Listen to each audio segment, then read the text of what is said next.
Hello दोस्तों, स्वागत है आप सभी का मेरे इस यूट्यूब चैनल में। दोस्तों, अध्यात्म की गहराई को समझने के लिए जरूरी है कि शब्दों की गहराई को समझें। शब्दों का वास्तविक अर्थ क्या होता है अध्यात्म की दृष्टि में, उसे समझें। कोई शब्द किस अर्थ को व्यक्त करता है, ये बातें वही बता सकता है जिसने उस शब्द को बोला है, उस शब्द को गढ़ा है, या जो व्यक्ति उस शब्द की गहराई से परिचित हो।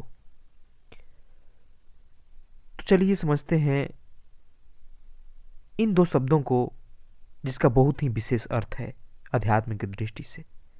वो शब्द हैं प्रकृति और पुरुष।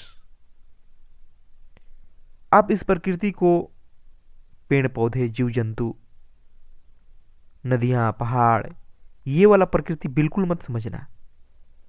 वैसे इन्हें भी प्रकृति ही कहते हैं, पर जब यह अध्यात्म शब्द आता है तो इस प्रकृति का अर्थ हमारी भीतरी दुनिया से होता है, जिसमें आता है हमारे विचार, हमारे भावनाएं, मन, इच्छाएं, आदतें, विश्वास, संकल्प, अहंकार इत्यादि।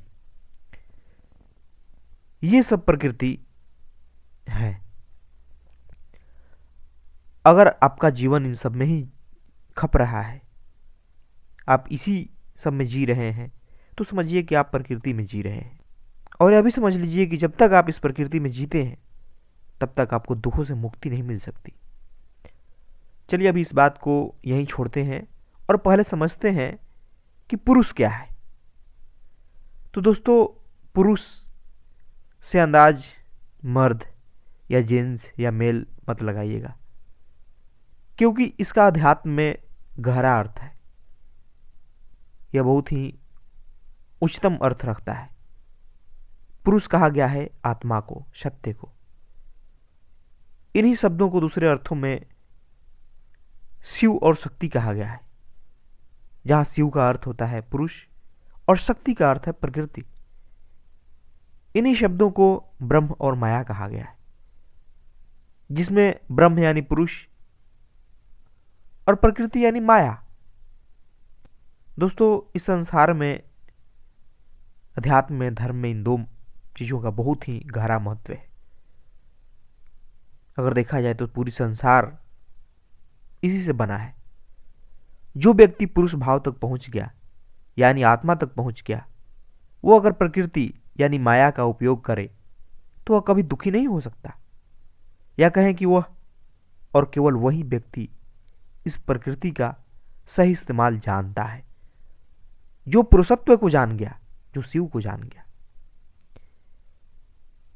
इसी परम सत्य को जगह जगह हमारे सनातन संस्कृति में, ग्रंथों में, प्रतीकों में अलग अलग दर्शाया गया है। पर दुर्भाग्य देखिए कि लोग इस ऊंचाई तक पहुंच ही नहीं पाते कि उन प्रतीकों का वास्तविक अर्थ समझ सके, जिसके कारण समाज में कई प्रकार के अंधविश्वास उत्पन्न हो जाते हैं, कई प्रकार की गलतफहमियां उत्पन्न हो जाती है। दोस्तों, कोई भी प्रतीक, कोई भी शब्द यूं ही नहीं गढ़ दिए जाते। उनको गढ़ने वाले चेतना के बहुत ऊंचाई पर बैठे होते हैं। उन शब्दों से, उन प्रतीकों से वो समाज को एक गहरा संदेश देना चाहते हैं। आम आदमी की चेतना वहां पहुंचती नहीं, इसलिए अलग अलग धारणा बना लेता है इंसान, अपनी अपनी मान्यताएं बना लेता है। और कुछ लोग इन शब्दों का अर्थ समझे बगैर इनसे नफरत भी करने लगते हैं, इन्हें गलत भी ठहराने लगते हैं, इनका विरोध भी करने लगते हैं। दोस्तों, अध्यात्म के क्षेत्र में ये दो शब्द का महत्व काफी उच्चतम है। इन दो शब्दों का महत्व समझने वाला आत्मा और प्रकृति को, मानव जीवन को और उसके दुखों को समझ जाता है। दोस्तों, अध्यात्म के क्षेत्र में देखा जाए तो इन दो शब्दों का काफी ऊंचा महत्व है। जो व्यक्ति इन शब्दों का महत्व समझ जाता है, यानी पुरुष और प्रकृति का, वो मानव जीवन को और उसके दुखों को आसानी से समझ जाता है। यह संसार क्या है उसे साफ साफ दिखाई देता है। उसे साफ साफ दिखाई देता है कि मानव का दुख का कारण है क्या। वो देखता है कि इंसान पुरुष और प्रकृति में भेद ही नहीं कर पा रहा है। वो प्रकृति को ही सत्य समझकर जी रहा है।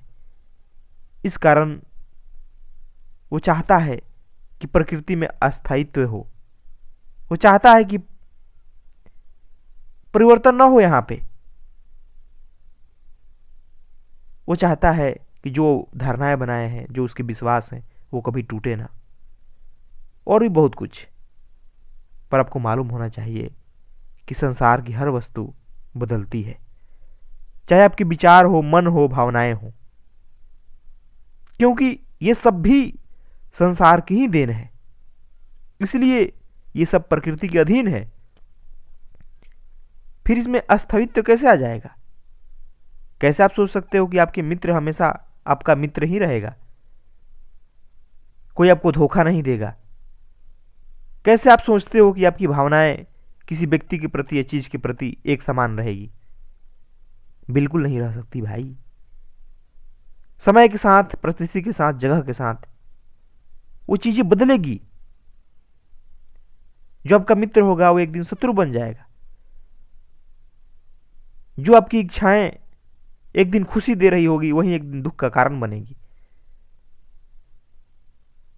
और भी बहुत कुछ, क्योंकि यहां सब कुछ बदलता है सिवाय सत्य के, सिवाय आत्मा के।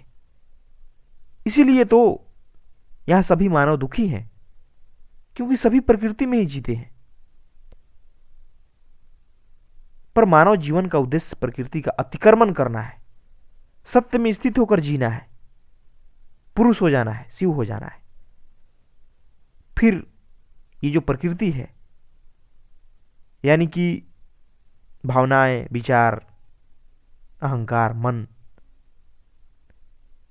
ऐसे व्यक्ति का कुछ भी बिगाड़ नहीं सकती, क्योंकि पुरुष, आत्मा, शिव अस्थाई है, समय के पार है, अटल है, वही एक सत्य है। और यह बात याद रखने वाली है कि जो प्रकृति है वो पुरुष के अधीन है। पुरुष प्रकृति के कभी अधीन नहीं है। इसलिए अपने आप को उस ऊंचाई तक पहुंचाए जहां आप पुरुषत्व को जान पाए और उसमें जी पाए। तभी जीवन को सार्थक बना पाएंगे। तभी जानेंगे कि वास्तव में जीवन है क्या, इंसान दुखी क्यों है, यह संसार क्या है। तभी आप जान पाएंगे कि वास्तविक शांति और आनंद होता क्या है। ऐसे अनुमान लगाने से आप कभी नहीं जान सकते। और उसके लिए आपको चेतना की ऊंचाई देनी पड़ेगी। आपको अपने विरुद्ध जाना होगा, तभी आप उस पुरुषत्व को जान सकते हैं। बिना उसको जाने कहीं चैन नहीं है। ये बात याद रखिएगा। धन्यवाद दोस्तों।